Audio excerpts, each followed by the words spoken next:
Okay, Unit 4 is titled A Divided Nation, and we're going to cover Standards 8, 9, and 10. Let's look at that and compare that to the ones we've already gone over. Unit 1 was called the Colonial Era, Standard 1, Standard 2, and Standard 3. Unit 2 was Standard 4 and 5, Revolution to the Constitution. Unit 3 was Standard 6 and Standard 7, Creating a New Nation. And now we're on Unit 4, Standard 8, Standard 9, and Standard 10, A Divided Nation. In Standard 8, we're going to talk about events leading to the Civil War. Standard 9, we're going to talk about just a few events leading to it in the beginning, then the election of Abraham Lincoln and the Civil War itself, the battles and the leaders. And then in Standard 9, we're going to talk about Reconstruction. So we're going to talk about the Civil War and Reconstruction in this divided nation in Unit 4. Let's start with Standard 8. Okay. We have A, B, C, D, E. We have 5 substandards. And we have to tie all these in with this up here to look at what are the North-South divisions, or what sectionalism, what events caused our country to rip apart, pretty much. Alright, so the classroom is about language of the standards. It's about focusing on these standards, so that's what we're doing. Let's look at Standard 8. The overall focus would be you as a student will be able to explain the relationship between growing North-South divisions. Another way of saying North-South divisions could be North-South tensions, or could be sectionalism is another word we're going to talk about. And westward expansion. So we need to talk about North-South divisions or tensions or sectionalism, and then we need to talk about westward expansion, and then we need to tie these two together and look at the relationship between them. So that's what we're going to do in 8. Alright, so let's see. This growing North-South divisions, when we talk about it, I want to stress and emphasize, really and truly it's equivalent to saying this word sectionalism. We've already talked about sectionalism. We talked about in the last unit how Eli Whitney created the cotton gin and interchangeable parts, and how it kind of functioned to or kind of magnified the differences that already existed in the United States, and then led us from nationalism to sectionalism. And here we're on the same topic again. Sectionalism, Eli Whitney contributed to this, the economic splitting of the United States into 2 sections of the country because of his inventions. So we talk about economic sectionalism. What's the difference between the nationalism we experienced after the War of 1812, and with at the end of the Jacksonian democracy, these factors that strengthen or unify the United States and made it secure, increased its size, and made it powerful? That's nationalism. Sectionalism goes in the opposite direction. Is when people is the practice of placing one's own region ahead of the interest of the nation as a whole. So if people in the South put their interest ahead of the nation as a whole, the United States, Southern states think they're more important than the United States as one nation. And Northern people are going to make arguments and put their interest in the North ahead of the nation as a whole. And eventually we're going to have a sectional country. We're going to have these North-South tensions or events, a series of events. They're going to be cause a lot of trouble, and eventually going to rip our country apart and make us have a civil war. So nationalism to sectionalism, this change is feelings between the North and South are going to change.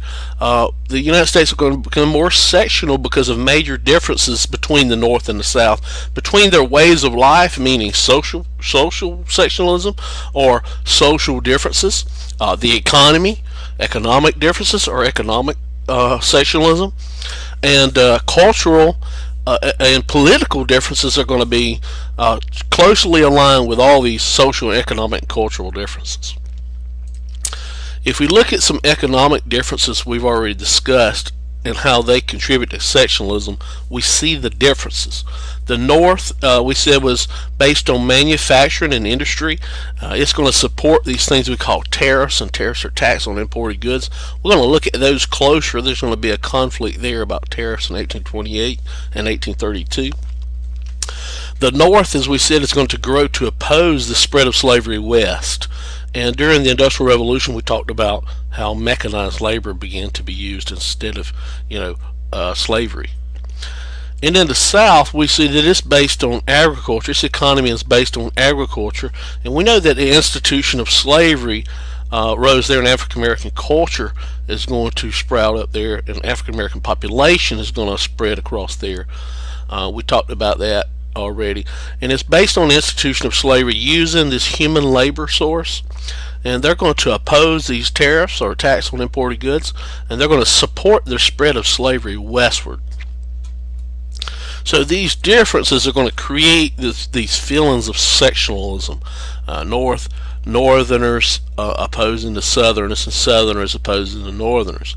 So we see differences that the North's economy is based on manufacturing, South is on agriculture.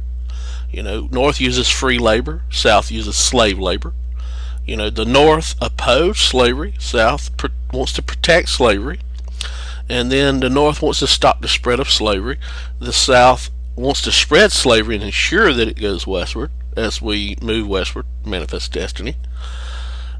And these differences are going to cause this sectionalism, or these north-south tensions that are going to rip our country apart and cause a civil war. So that's what we're talking about here. And here's a picture of the growth of cotton in the South, how that spreads out, and why slave labor was so important then. Alright, so let's look at this. We just looked at these north-south divisions that are coming, and let's talk about westward expansion real quick. The country is going to experience some territorial growth with these new acquisitions of territory that we talked about in Unit 3, and this sectionalism together are going to be coupled, and that's what we're talking about, this relationship here. Manifest destiny was this idea that God wanted us to own all land from the Atlantic Ocean all the way to the Pacific Ocean, the entire continent. That God was on our side. He wanted us to own that.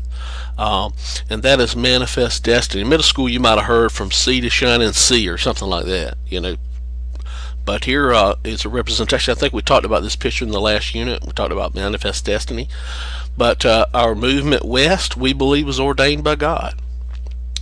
So in territorial growth, this territorial expansion that we're going to see here in the United States, from the annexation of Texas and Mexican cession, the Gadsden Purchase we talked about in Oregon, that territorial growth is synonymous with manifest destiny. We could say that these are similar in respects. When I think about manifest destiny, I think about territorial growth and this idea that God wanted us to have all this land, and that's what the term means. So this relationship between these north-south divisions and this idea of westward expansion coupled together are going to cause a lot of problems. One of the biggest questions that's going to be very divisive is, will slavery spread westward? When we move past here into this area, we already, some of that has already been answered in the North, and we'll talk about that in a minute. But as we move westward as a country, and as people populate these areas and they become states, will slavery be allowed to spread out that way? That's the biggest question. The North says no, the South says yes. Big arguments, big sectional tensions, or north-south divisions. Nat Turner is one of the people we're supposed to talk about in 8A. Explain how slavery became a significant issue in American politics. So we want to talk about that. And then it says, include the slave rebellion of Nat Turner and the rise of abolitionism, William Lloyd Garrison, Frederick Douglass, and the Grimke sisters. Let's turn our attention to how slavery became a significant issue in American politics, and then we'll turn our attention to Nat Turner and how he's going to stir things up. Okay. And let's look at this element sheet. Abolitionist movement or abolitionism is going to be political and social interactions as a thing, and abolition or beliefs and ideas as well. You could put in there. Nat Turner is about slavery and conflict. North-South tensions, so you could put abolition over here too with Nat Turner. North-South tensions, sectionalism and conflict between the North and South.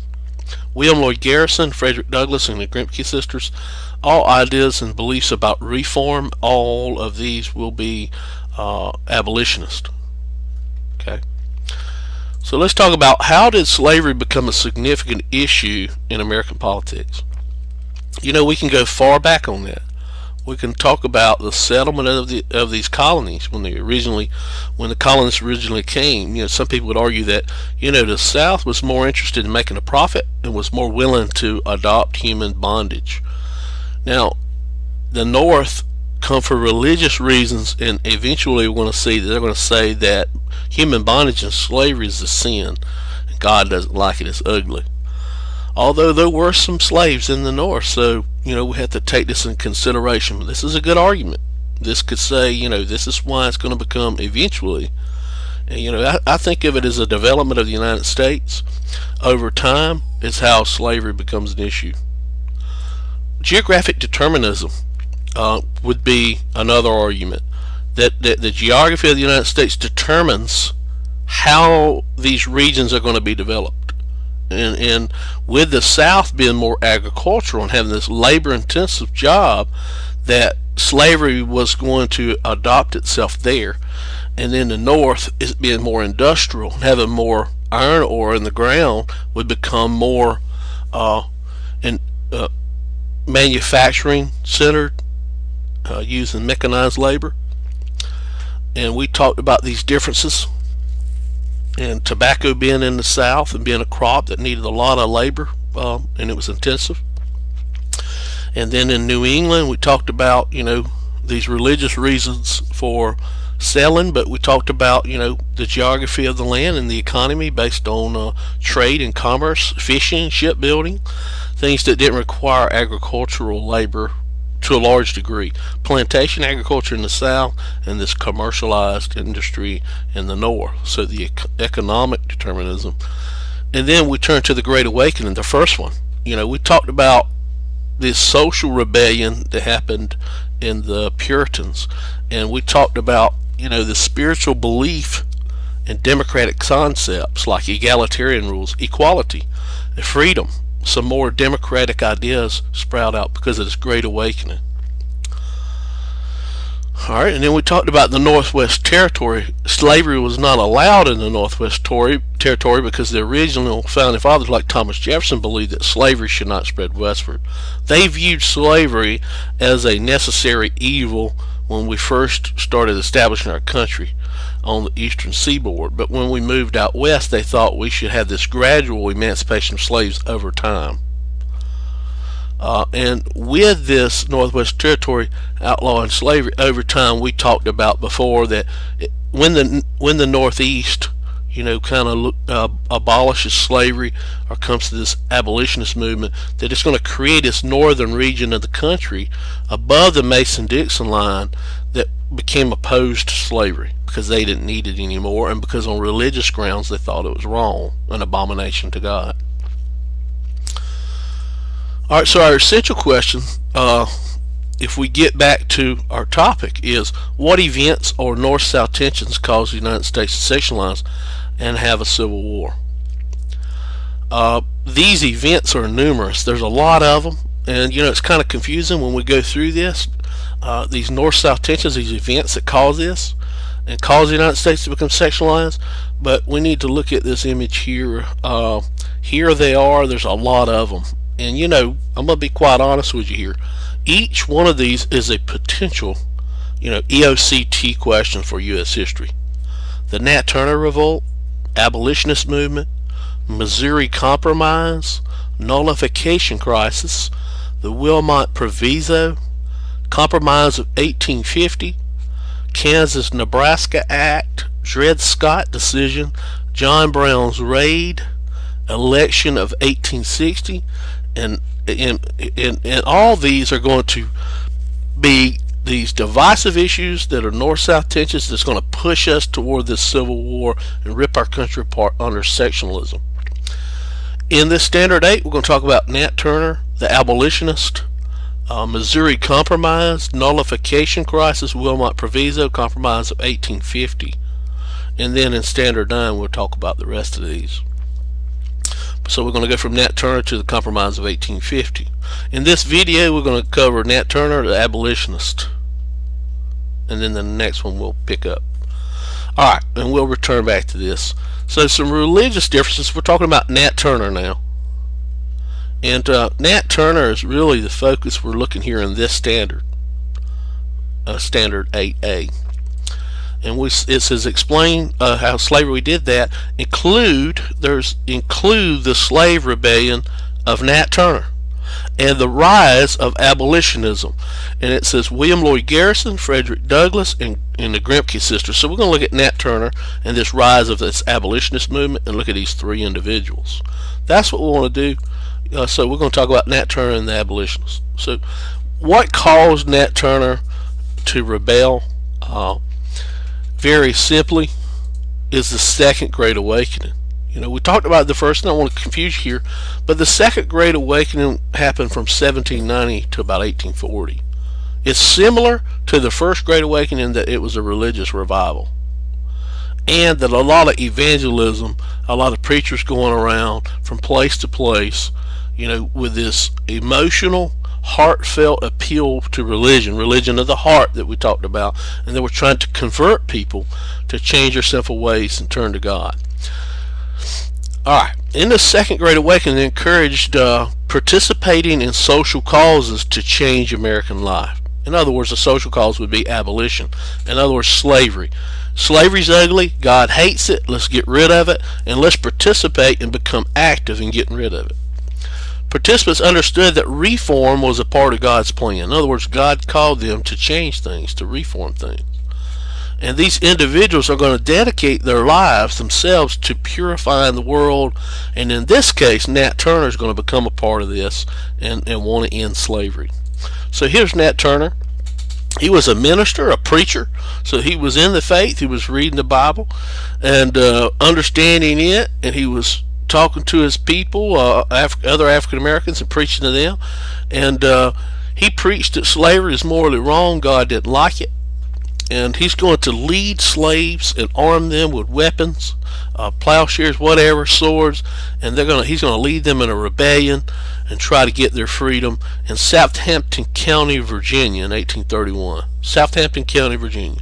He's going to kill 55 to 65 white people. That is Nat Turner's rebellion.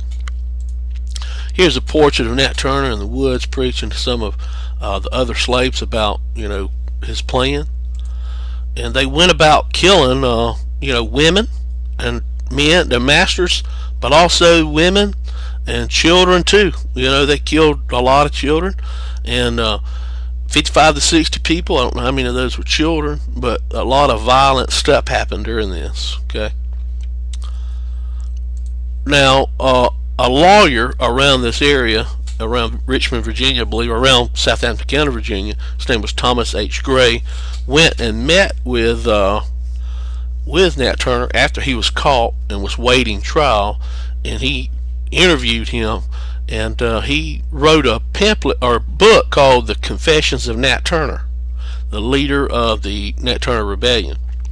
And in this book, he reveals that Nat Turner confessed that God had delivered him to lead his people out of slavery, and he considered himself the Black Moses.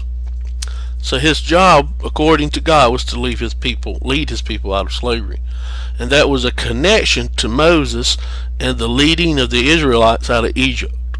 There's a lot of preaching in the Bible about that. And then he admitted to what he did was ordained by God and justified. And in this book, Nat Turner's Confession, this is in the first part of it. This is a quote from Nat Turner. I heard a loud noise in the heavens, and the Spirit instantly appeared to me and said that the serpent was loosened, and Christ had laid down the yoke he had borne for the sins of men, and that I should take it on and fight against the serpent. meaning the devil. For the time was fast approaching when the first should be last, and the last should be first. So Nat Turner was definitely an abolitionist, along with these other three people we're going to talk about. And he wants to end slavery, so we can consider him an abolitionist, although he is a violent abolitionist. He kills 55 to 60 people, including women and children. So that was his intentions, was to end slavery, and he's wrapped up in the Second Great Awakening and spurred by this religious beliefs. In the response to Nat Turner's rebellion, Southerners, 200 slaves are going to be rounded up and killed by these white mobs and vigilante groups, small militias. And Turner is going to be held for trial and hanged from a tree right outside the courtroom. And then laws are going to be passed keeping blacks from worshiping in churches and preaching to one another without white masters being present. So things become stricter in the South, the rules. But the overall national consequence was in the media and the newspapers. People were talking about the Turner Revolt. And Southerners and Northerners looked at the event differently. Northerners, a bunch of abolitionists, are people that are going to be strengthen their abolitionist cause, were alarmed and ignited by the desire of Nat Turner to free the slaves on moral and religious grounds. So they're going to push their abolitionist movement a little bit further and become more impassioned by it. And they see Nat Turner as a hero of the cause. Southerners are going to be horrified at the idea of an all-out slave revolt killing all the white people in the South. And their lives were threatened, but also their economic fortunes. Their economy was based on Southern slavery. So this Nat Turner issue is going to contribute to these north-south tensions that's going to rip the country apart. This factionalist ideas and spirit, this opposing one another on regional grounds, north versus the south. There's going to be arguments over the morality of the ownerships of slaves, and then sectionalism over the slavery issue. So we're going to see that the North argues that slavery is morally wrong, should be abolished, and Nat Turner is a hero. Southerners are going to turn the idea about having slaves. The first generation said it was a necessary evil. These new Southerners, once they're under attack, are going to turn to racial stereotypes and in the strengthening of what we call racism, and that they argue that slaves were ignorant and violent and childlike and can't take care of themselves, and Southerners would take care of them in a patriarchal manner because it was their moral obligation to do so. God wanted them to take care of these children, and Nat Turner should be hanged for his insurrection. That's how Southerners felt about it. Alright, so our Standard 8A says include the slave rebellion of Nat Turner and the rise of the abolitionist movement, or abolitionism, William Lloyd Garrison, Frederick Douglass, and Grimke sisters. Alright, so we've covered Nat Turner. Now we're on the abolitionist as events leading to the Civil War. Rise of abolitionism. Let's talk about the meaning of abolitionism. The definition of an abolitionist is a person who wishes to put an end to or eliminate slavery immediately. An abolitionist movement is an organized effort by a group of people to end slavery. What are the characteristics? Are stop slavery, put an end to slavery, do away with slavery, eliminate slavery, get rid of slavery. Any type of words you want to use, slavery must end. An example of abolitionist is William Lloyd Garrison, a white abolitionist leader and publisher of The Liberator. And then another example is Frederick Douglass, a former slave and publisher of the North Star. These are examples of abolitionists. Non-examples would basically be masters on the plantations who own slaves. Their objective is to enslave, to bind, to yoke, to shackle forever and ever. So they're not interested in abolitionism. Alright, so Frederick Douglass here was a former slave who escaped up north in Underground Railroad, and he uses the North Star to find his way northward. He becomes a famous abolitionist and a spokesperson and advocate for the abolitionist movement. And he becomes he owns this newspaper that's dedicated to abolition movement or abolitionism. And his newspaper is called the North Star. He titles it the North Star. And the good way to remember that is, he stole himself out of slavery, and he uses North Star to go northward as a map to head north on the Underground Railroad. William Lloyd Garrison was a white abolitionist. He's the publisher of a newspaper that he called the Liberator. And to liberate means to free. And that's what the purpose of his newspaper was, as abolitionist against slavery and for the immediate ending of slavery in the United States. And then two other abolitionists are the Grimke sisters, Sarah and Angelina. We talked about these women were also involved in the women's suffrage movement. A lot of women are involved in this abolitionist movement. Their parents owned slaves that grew up on a slave plantation, yet they become abolitionists and powerful spokespersons for the anti-slavery or abolitionist movement. Okay, so what we're going to get from this is that Nat Turner was an abolitionist, yet he was a violent one. These three are not violent, yet Nat Turner was. Now if we look at comparison and contrast and look how they're similar, Nat Turner is an African American slave minister. Frederick Douglass is an African American who stole himself out of slavery. So there's a difference here, but they're both African American men who were abolitionists. If we look at William Lloyd Garrison and Grimke sisters, they're both white. All three of those are white, excuse me. William Lloyd Garrison was a white man opposed to slavery and abolitionist. The Grimke sisters were women who were abolitionists who opposed slavery, and they grew up on southern plantations.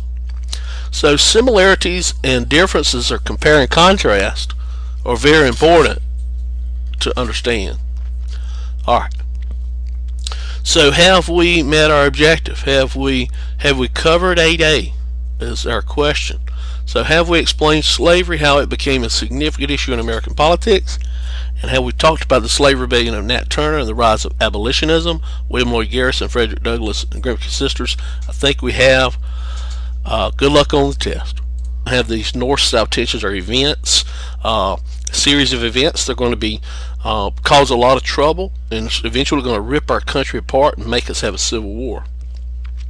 So nationalism to sectionalism, this change is feelings between the North and South are going to change. The United States are going to become more sectional because of major differences between the North and the South, between their ways of life, meaning social sectionalism or social differences, the economy, economic differences or economic sectionalism, and cultural and political differences are going to be closely aligned with all these social, economic, and cultural differences. If we look at some economic differences we've already discussed and how they contribute to sectionalism, we see the differences. The North, we said, was based on manufacturing. So we talk about economic sectionalism. What's the difference between the nationalism we experienced after the War of 1812, with at the end of the Jacksonian democracy, these factors that strengthen or unify the United States and made it secure, increased its size, and made it powerful? That's nationalism. Sectionalism goes in the opposite direction. It's when people is the practice of placing one's own region ahead of the interest of the nation as a whole. So if people in the South put their interest ahead of the nation as a whole, the United States, Southern states think they're more important than the United States as one nation. And Northern people are going to make arguments and put their interest in the North ahead of the nation as a whole. And eventually we're going to have a sectional country, a divided nation in Unit 4. Let's start with Standard 8. Okay, we have A, B, C, D, E. We have 5 substandards. And we have to tie all these in with this up here to look at what are the North-South divisions, or what sectionalism, what events caused our country to rip apart, pretty much. Alright, so the classroom is about language of the standards. It's about focusing on these standards, so that's what we're doing. Let's look at Standard 8.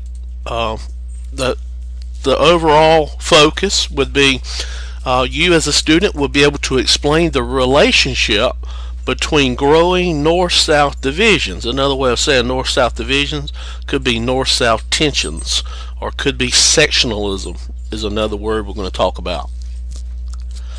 And westward expansion. So we need to talk about north-south divisions or tensions or sectionalism, and then we need to talk about westward expansion, and then we need to tie these two together and look at the relationship between them. So that's what we're going to do in 8. Alright, so let's see.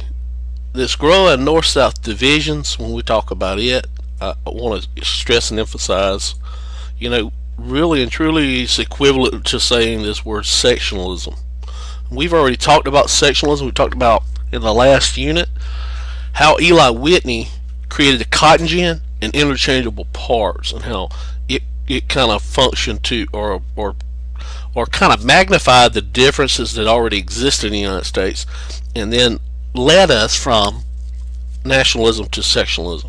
And here we're on the same topic again. Sectionalism, Eli Whitney contributed to this, the economic splitting of the United States into two sections of the country because of his inventions. Okay, Unit 4 is titled A Divided Nation, and we're going to cover Standards 8, 9, and 10. Let's look at that and compare that to the ones we've already gone over. Unit 1 was called the Colonial Era, Standard 1, Standard 2, and Standard 3. Unit 2 was Standard 4 and 5, Revolution to the Constitution. Unit 3 was Standard 6 and Standard 7, Creating a New Nation. And now we're on Unit 4, Standard 8, Standard 9, and Standard 10, A Divided Nation. In Standard 8, we're going to talk about events leading to the Civil War. Standard 9, we're going to talk about just a few events leading to it in the beginning, then the election of Abraham Lincoln and the Civil War itself, the battles and the leaders. And then in Standard 9, we're going to talk about Reconstruction. So we're going to talk about the Civil War and Reconstruction in this divided.